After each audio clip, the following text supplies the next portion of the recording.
아무튼 제가 아주 최대한 쉽게 설명한 겁니다. 이보다 더 쉬울 수 없어요. 여러분 굉장히 어렵죠? 이제부터 어려운 말 많이 나옵니다. 집중하셔야 됩니다. 안녕하세요. 채널이 김원중 기자입니다. 요즘 미세먼지 굉장히 기승이죠? 미세먼지가 호흡기 질환을 악화시키는 것으로 잘 알려져 있는데 폐암 발병 위험도 높인다고 합니다.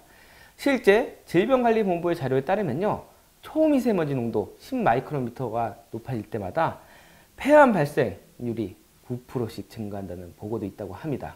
그만큼 폐암은 국내 암 사망률 1위 암인데 사망률이 높은 이유 여러분 왜인지 아십니까? 그 이유는 증상이 뚜렷하지 않고 진단이 늦기 때문입니다. 그렇다면 이 조용한 암, 폐암 어떻게 치료하는지 여러분들 아시나요? 지금부터 공부를 해보도록 하죠.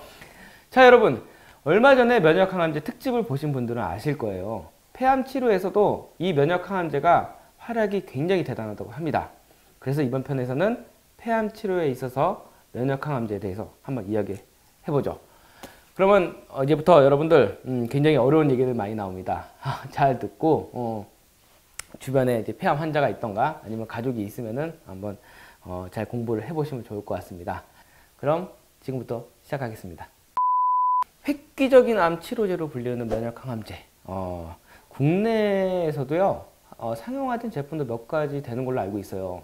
이 면역항암제들의 사용 방법도 각기 다르다고 하는데 이 면역회피 물질을 억제한다는 측면에서 메커니즘은 비슷하지만 상호작용하는 면역회피 물질에 따라 기전은 크게 두 가지로 나뉜다고 합니다. 면역물질의 종류에는요 PD-1, PD-L1이 있는데 림프구에서 PD-1이라는 단백질이 림프구 주변 세포에서 PD-L1이라는 단백질이 발현되어 서로 만나게 되면요 면역 시스템이 비활성화돼 그 기능이 억제가 됩니다. 폐암세포를 비롯한 일부 암세포는 PD-L1을 많이 발현해서 면역 기능을 비활성화시켜 우리 몸의 면역 시스템을 피해가는 거죠. PD-1과 PD-L1을 표적으로 해서 이를 억제하는 치료제들이 개발되었는데 PD-L1 억제제는 암세포와 암세포에 침입된 면역세포에서 발현되는 PD-L1에 PD-1 억제제는 T세포의 PD-1에 각각 결합해서 PD-L1과 PD-1의 상호작용을 차단하고 면역 기능을 회복시켜 항암 효과를 나타내는 거죠. 국내 승인받은 면역항암제 중 PD-1 억제제는요 펜볼로리주맙, 그리고 니볼루맙이 있어요. 그리고 PD-L1 억제제는요 아테졸리주맙, 아벨루맙, 더발루맙이 있습니다. 굉장히 용어 어렵죠? 자막으로 잘 나오고 있을 겁니다. 자, 그렇다면 이 면역항암제 환자가 원하면 모두 처방이 가능할까요? 결론은 아닙니다. 아니겠죠? 폐암은 유형이나 바이오마커 발현 여부에 따라서 치료법이 달라집니다. 그래서 환자가 선택할 수 있는 면역 치료 옵션이 아주 큰 차이가 있는 거예요. 여기서 바이오마커는요 정상적인 생물학적 과정, 질병 진행 상황, 치료 방법에 대한 약물의 반응성을 객관적으로 측정하고 평가할 수 있는 지표라고 보시면 됩니다. 그래서 이 바이오마커 기준에 부합하지 않아서 면역항암제 치료의 한계에 부딪히는 환자들이 상당수 이루고 있는 거죠. 한마디로 치료 사각지대에 놓여 있는 폐암 환자들의 의학적 미층적 수요를 해결하기 위한 고민이 아주 시급한 상황입니다. 다행히 면역항암제 관련된 연구들이 계속 진행되고 있고요. 최근에는 좋은 결과도 발표되고 있는 걸로 알고 있습니다. 그래서 이 면역항암제와 다른 기존의 치료제를 같이 썼을 때 시너지를 일으키는 이론적 근거가 쌓이고 있고요. 예를 들면 화학항암제와 면역항암제, 표적항암제와 면역항암제, 면역항암제와 면역항암제 등 병역 연구가 다양하게 진행되고 있고요.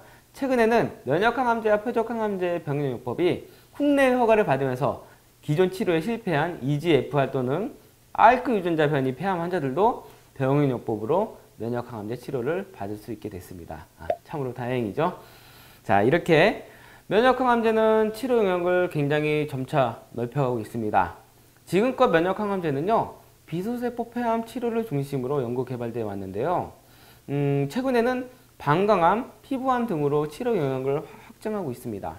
그리고 해외에서는 국내 허가된 적응증 외에도 소세포암, 신장암, 위암을 비롯해서 치료가 어려운 삼중은수 유방암, 희귀암인 거대 비세포 림프종, 이런 치료에도 면역 항암제가 이미 사용되고 있고요. 특히 산증음성 유방암의 경우 그동안 난치성으로 분류돼서 굉장히 치료가 어려웠던 질병인데요. 난치성 질환 환자들도 면역 항암제 치료 혜택을 곧 받을 수 있게 될 것으로 기대를 모으고 있는 거죠. 자, 이렇게 쉬지 않고 왔습니다. 여러분들 굉장히 어렵죠? 저희가 자막까지 잘 처리해 드릴 테니까 아마 좀 쉽게 보실 수 있을 겁니다.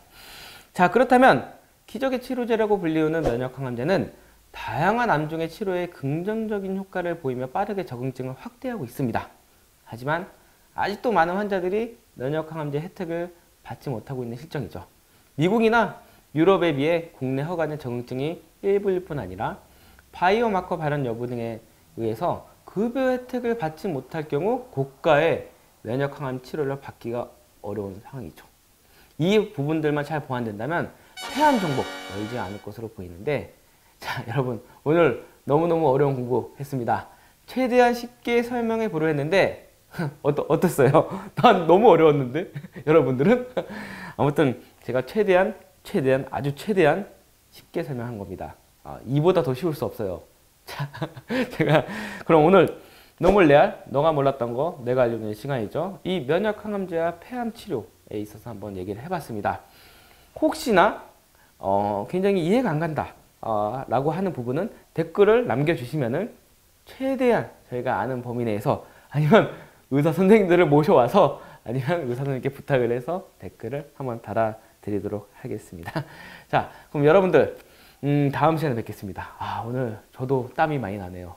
이렇게 어려운 영어를 많이 했더니 너무 어렵습니다. 자, 그럼 다음 시간에 뵙겠습니다. 여러분 안녕.